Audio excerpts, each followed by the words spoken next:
Aquaman, The Trench. Di dasar Samudra Atlantik, sekelompok monster air yang hidup di kegelapan mulai pergi ke permukaan. Sementara itu, di permukaan, tepatnya di Boston, Amerika Serikat, sekelompok penjahat sedang dikejar oleh para penegak hukum. Tiba-tiba ada sesuatu atau seseorang yang mendarat tepat di depan arah mobil para penjahat. Ternyata dia adalah Arthur Curry, atau yang dikenal juga sebagai Aquaman. Berdiri gagah dengan armor dan trisulanya. Kehadiran Aquaman menggelitik perut para penjahat dan menjadi hiburan untuk mereka di sela-sela ketegangan kejar-kejaran bersama polisi.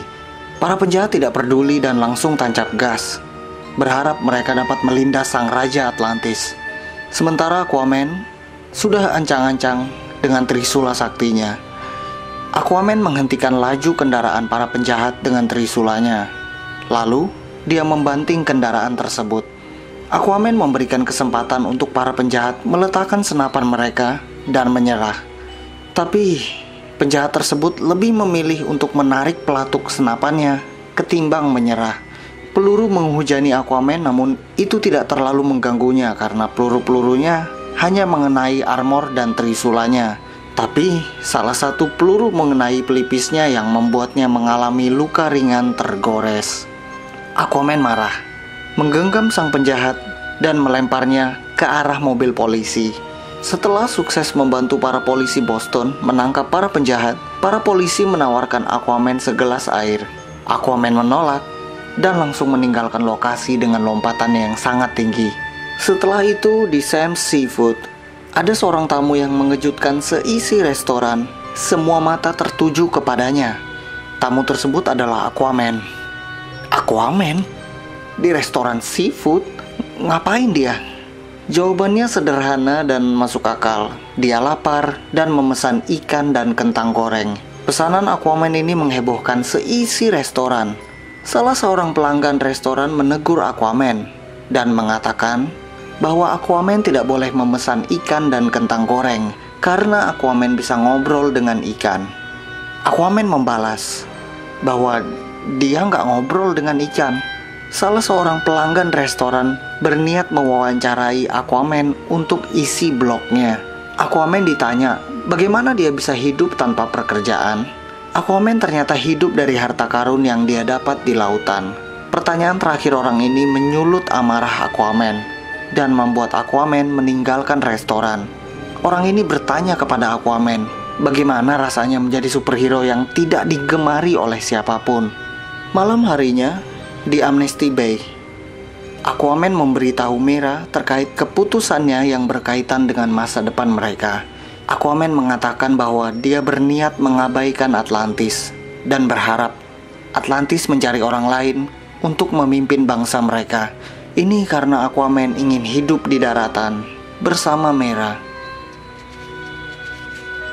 Di tengah laut, sejumlah nelayan sedang memancing ikan.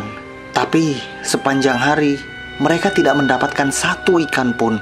Ini mengindikasikan bahwa ada sesuatu yang menghabisi ikan-ikan di wilayah ini.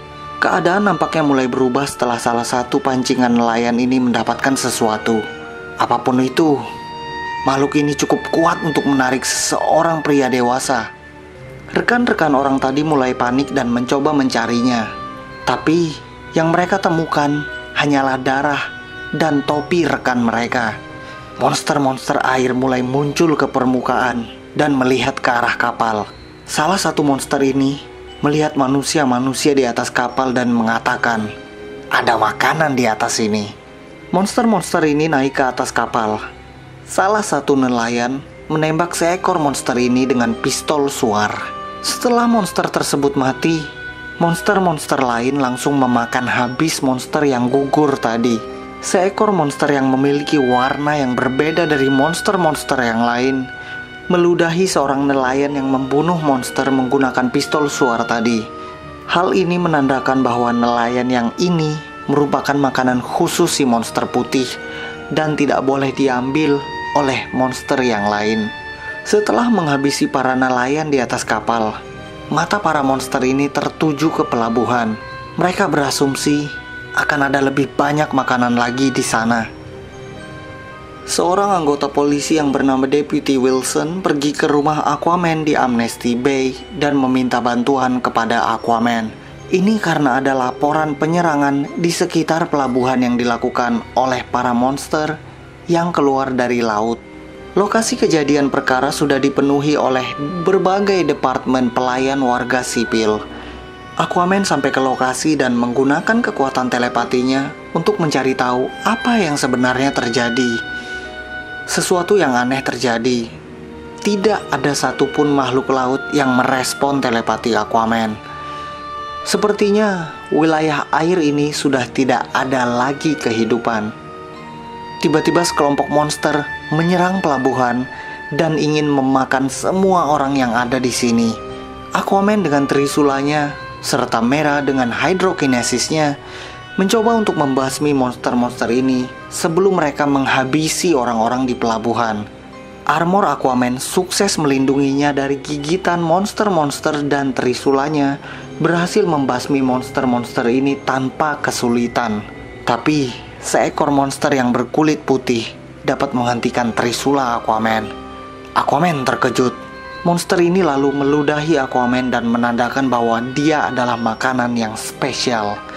Aquaman mencoba untuk menggunakan telepatinya untuk mengendalikan monster ini. Tapi telepatinya gagal. Dan Aquaman malah digigit oleh monster ini yang menghancurkan armornya dan melukainya.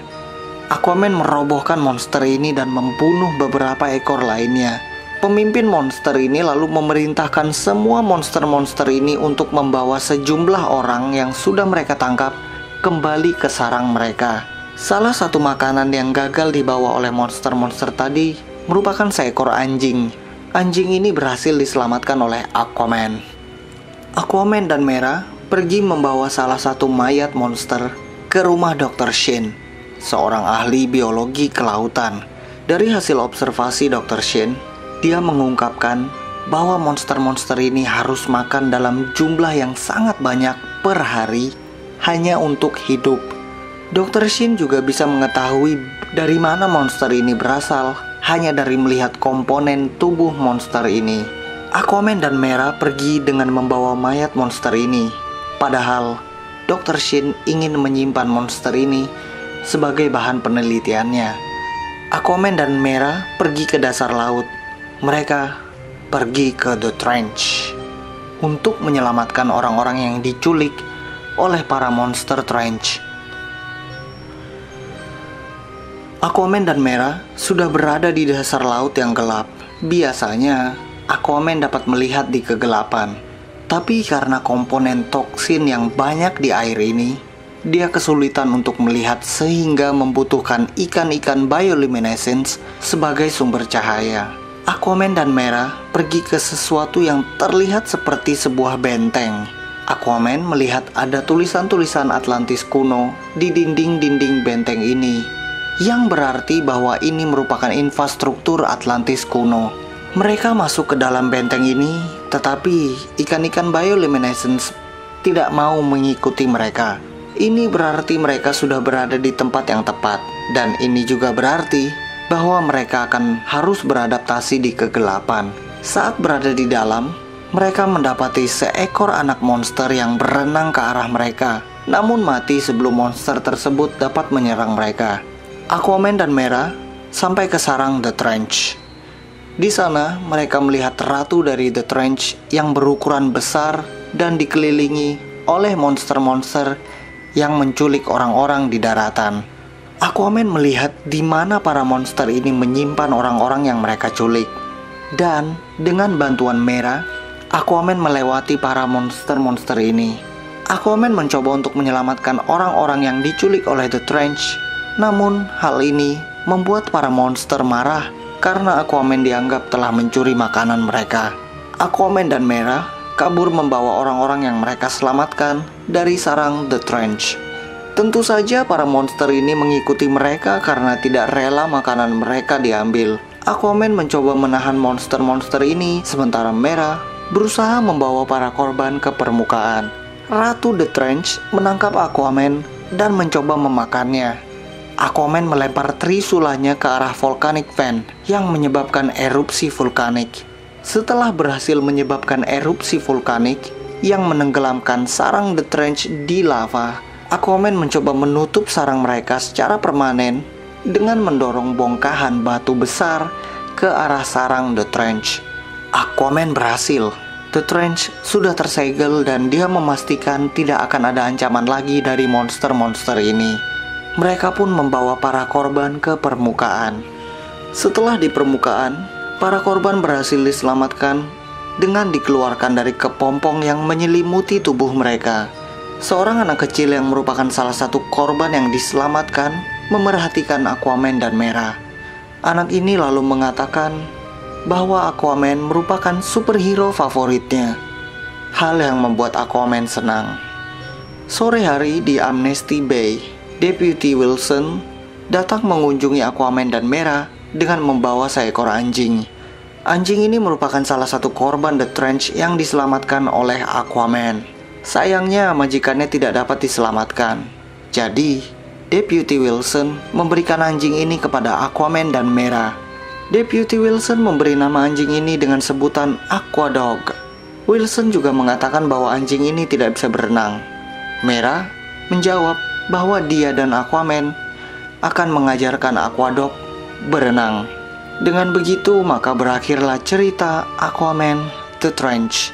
Cek juga cerita komik DC sebelumnya di sini yang berjudul Batman The Court of Owls.